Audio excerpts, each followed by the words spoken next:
Berikutnya Ganjar Pranowo memberi rapor merah penegakan hukum di era Presiden Jokowi. Ganjar juga menyinggung putusan MK soal usia Capres-Cawapres berkontribusi buruk di era pemerintahan Jokowi. Hal ini disampaikan Ganjar saat hadir sebagai pembicara diskusi Sarasehan Nasional yang digelar alumnus Universitas Negeri Makassar. Ganjar memberi nilai 5 dari skala penilaian 1 hingga 10 dalam hal penegakan hukum di era Jokowi. Penegakan hukum dan HAM di era Jokowi jeblok, terutama di penghujung masa jabatan Presiden Joko Widodo, terutama imbas putusan MK soal usia Capres-Cawapres yang membuat publik marah dan cemas dengan keadilan dan netralitas penegakan hukum di Indonesia. Maka peran partai politik sebenarnya juga ada satu, namanya pendidikan politik. Kalau itu tidak benar dilakukan, tidak menegakkan hukum hak asasi manusia yang tadi dengan singgung ya. Sekolah skala 1 sampai 10 kira-kira hukum dan hak asasi manusia. Hukum hak asasi manusia, pemberantasan korupsi, demokrasi, ya kira-kira tadi yang dengan singgung sebagian dari ya dengan kasus ini cukup. Poinnya jeblok, kira-kira poinnya berapa? 1 sampai 10. Prestasi 5.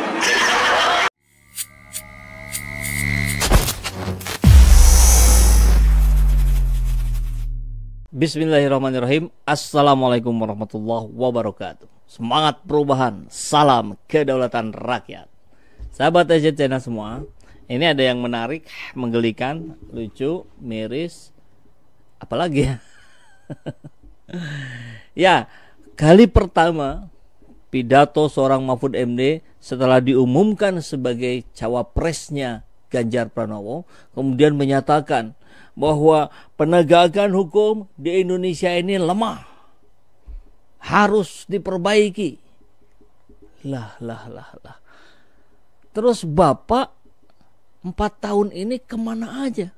Bukankah itu tugasnya Bapak? Bukankah itu tanggung jawabnya Bapak? Kok bisa-bisanya Bapak mempermalukan diri Bapak sendiri, mengatakan penegakan hukum di Indonesia lemah, padahal itu adalah tanggung jawab Bapak.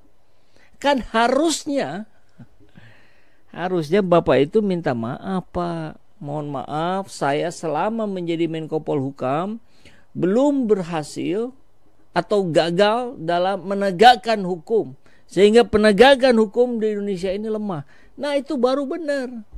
Tapi kalau bicara saya jadi cawapres untuk memperbaiki hukum di Indonesia, untuk menegakkan hukum di Indonesia yang lemah ini.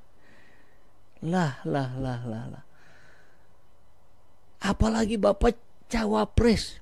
Kalau cawapres itu kalaupun menang, itu jadi wakil presiden, Pak. Namanya kan cawapres, bukan capres. Kecuali Bapak capres, Bapak punya wewenang yang besar. Ya kalau cawapres, kalau wapres kan kita lihat sendiri bagaimana Pak Ma'ruf Amin selama ini. Tidak ada keluangan, tidak ada kewenangan besar untuk memperbaiki. Ya mohon maaf gitu. Kita jadikan pemilu kali ini untuk menghasilkan perubahan. Memilih pemimpin yang dianggap bisa melakukan perubahan, apalagi perubahan besar dalam penegakan hukum. Bukan hanya perubahan, tapi perubahan besar. Bahkan kalau perlu barangkali, ini interpretasi saya, adalah perubahan yang fundamental. Kalau bahasa IBHRS itu dibutuhkan perubahan yang luar biasa, itu istilahnya kan revolusi. Dan yang utama harus direvolusi adalah akhlaknya. Akhlak para pejabatnya. Ini revolusi akhlak. Revolusi mental kan karena konsepnya gak jelas, gagal juga, itu barang gak masuk gitu ya. Malah yang terjadi semuanya kebalikan dari tujuan-tujuan yang nawacita dari Pak Jokowi. Nah, ini yang mau diubah oleh Mahfud MD. Mahfud MD salah kamar kalau ingin perubahan yang besar gitu, bukan hanya sekedar perubahan. Ini sekarang bicara tentang pentingnya perubahan. Kacau ini kampanyenya Ganjar Mahfud. Lanjutkan ya. Perubahan itu bukan berarti menutup buku.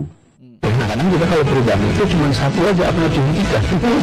Seakan-akan perubahan hanya soal menghentikan. Bukan.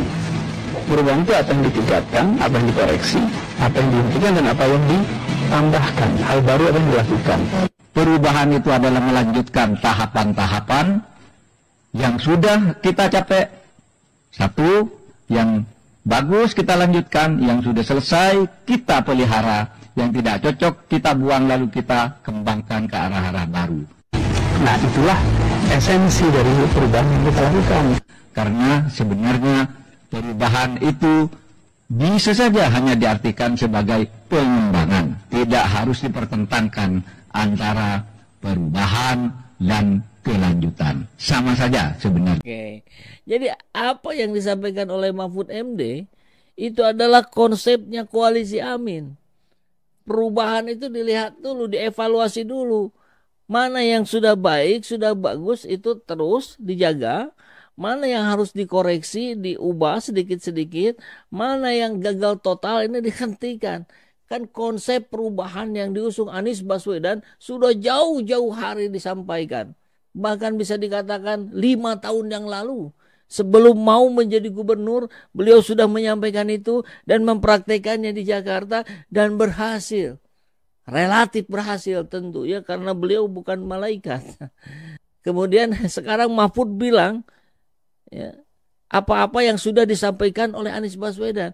Jadi Mahfud sedang membantu kampanyenya Anies Baswedan dan koalisi Amin.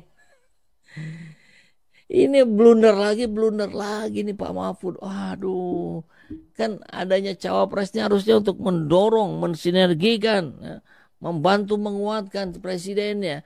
Ini kok malah bikin blunder. Kita lihat wajah dari Pak Ganjar di belakang pun wajah kebingungan. Lah ini kok jadi bicaranya begini. Lah kan Ganjar PDIP tahu sendiri bagaimana karakter seorang Mahfud yang ceplas-ceplos. Ya Allah, apa benar ini komentarnya? Sebaiknya diklarifikasi dulu. Kalau benar ini sangat kasihan, tidak beradab, sangat tidak pantas, masih terus jadi pengamat dan komentator. Padahal sudah diberi amanat untuk jadi Menko, apalagi mau jadi Wapres. Mudah-mudahan ini salah kutip. Sambil mengutip dari CNN ya, Mahfud sindir Majelis Kehormatan MK terkadang bisa dibeli. Dan yang menjadi Majelis Kehormatan MK adalah Jimli As-Sidiki. Wah, makin seru ini. Mahfud sindir Majelis Kehormatan MK terkadang bisa dibeli. Hari Senin kemarin 23 Oktober. Bakal calon wakil Presiden Mahfud MD mengingatkan agar masyarakat tidak terlalu optimis dengan pembentukan Majelis Kehormatan Mahkamah Konstitusi terkait putusan batas usia minimal Capres-Cawapres, sebab majelis bisa dibeli dan direkayasa. Ini ucapan yang seringkali keluar dari Pak Mahfud. Dan itu terjadi dalam era beliau sebagai penanggung jawab, sebagai Menko Polhukam. Jadi dia sedang, Anda salah, Anda tidak benar kerjanya, gitu kali ya kalau dilihat dari cermin. Cuman dia masalahnya punya cermin apa enggak gitu. Jangan terlalu optimis juga, karena kadangkala siapa yang akan menjadi majelis itu terkadang bisa dibeli dan bisa direkayasa juga. Kamu yang jadi. Keputusan ini bisa saja terjadi jika situasi pengembangan dan pemenuhan hukum masih seperti sekarang. Artinya apa? Pak Mahfud bilang hari ini masih kacau balau urusan hukum itu, dan itu adalah tanggung jawab saya. Harusnya kan Anda minta maaf Pak Mahfud kalau begitu. Anda jadi bagian dari kekacauan hukum yang ada di Indonesia hari ini. Mahfud mengatakan kondisi itu menjadi sebuah pelajaran agar polemik terkait putusan MK tak terjadi kembali di masa mendatang.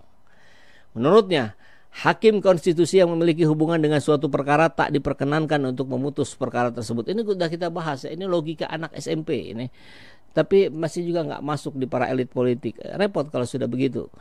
Karena dalam pengadilan itu ada asas-asas, misalnya yang paling terkenal itu, kalau satu perkara terkait dengan kepentingan diri sendiri, keluarga, punya ikatan kekeluargaan maupun hubungan kepentingan politik, itu hakim tidak boleh mengadili. Dan itu sudah dilanggar oleh Anwar Usman.